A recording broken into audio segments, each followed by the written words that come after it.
ಅಧಿಕಾರ ಹಂಚಿಕೆ ಕದನ ವಿರಾಮ ಉಲ್ಲಂಘಿಸಿದ ಸಿದ್ದು ಪುತ್ರ. ಈ ಒಂದು ಅಧಿಕಾರ ಹಂಚಿಕೆ ವಿಚಾರಕ್ಕೆ ಸಂಬಂಧಪಟ್ಟಂತೆ ಕದನ ವಿರಾಮವನ್ನ ಘೋಷಣೆ ಮಾಡಲಾಗಿದೆ. ಆದರೆ ಈ ಒಂದು ಕದನ ವಿರಾಮವನ್ನ ಸಿದ್ದರಾಮಯ್ಯ ಅವರ ಪುತ್ರ ಯತೀಂದ್ರ ಸಿದ್ದರಾಮಯ್ಯ ಅವರು ಉಲ್ಲಂಘನೆ ಮಾಡಿದ್ದಾರೆ. ಯತೀಂದ್ರ ಸಿದ್ದರಾಮಯ್ಯ ಹೇಳಿಕೆಗೆ ಬೇಳೂರು ಫುಲ್ ಗರಂ ಆಗಿದ್ದಾರೆ. ನಾಯಕತ್ವ ಬದಲಾವಣೆ ಚರ್ಚೆಗೆ ಬೇಳೂರು ರೋಷಾವೇಶ. ಅಧಿವೇಶನ ಮುಗಿಯೋವರೆಗೆ ಬಾಯ್ ಮುಚ್ಕೊಂಡಿರಿ ಅಂತ ಹೇಳಿದ್ದಾರೆ.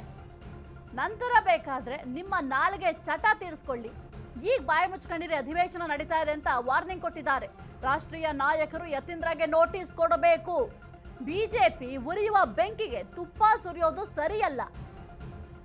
ಸಿಎಲ್ಪಿ ಸಭೆಯಲ್ಲಿ ಚರ್ಚೆ ಮಾಡ್ತೇವೆ ಅಂತ ಗೋಪಾಲಕೃಷ್ಣ ಅವರು ಹೇಳಿದ್ದಾರೆ.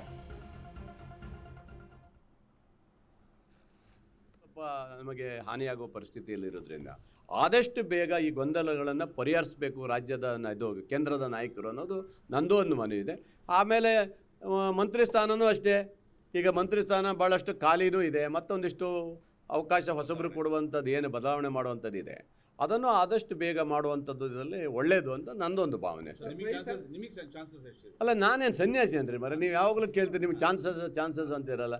ನಾನು 3 ಸರಿ ML ಆಗಿದ್ದವನು, ನಾನೇನು ಕೇಳಿದ್ದೀನಿ. ನನ್ನ ಹಕ್ಕುಗಳನ್ನು ಇವತ್ತು ರಾಜ್ಯದ ನಾಯಕರಲ್ಲಿ ಕೇಳಿದ್ದೀವಿ, ಕೇಂದ್ರದ ನಾಯಕರಲ್ಲೂ ಕೇಳಿದ್ದೀವಿ.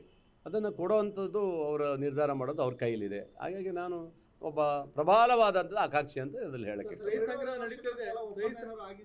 ಅದು ನನಗೆ ಗೊತ್ತಿಲ್ಲ. ಅದು ನಮಗೆ ಯಾವಾಗಲೂ ತಿಳಿಸಿಲ್ಲ. ಅದೆಲ್ಲ ಹೈಕಮಾಂಡ್ ತೀರ್ಮಾನ ಮಾಡಿದೆ.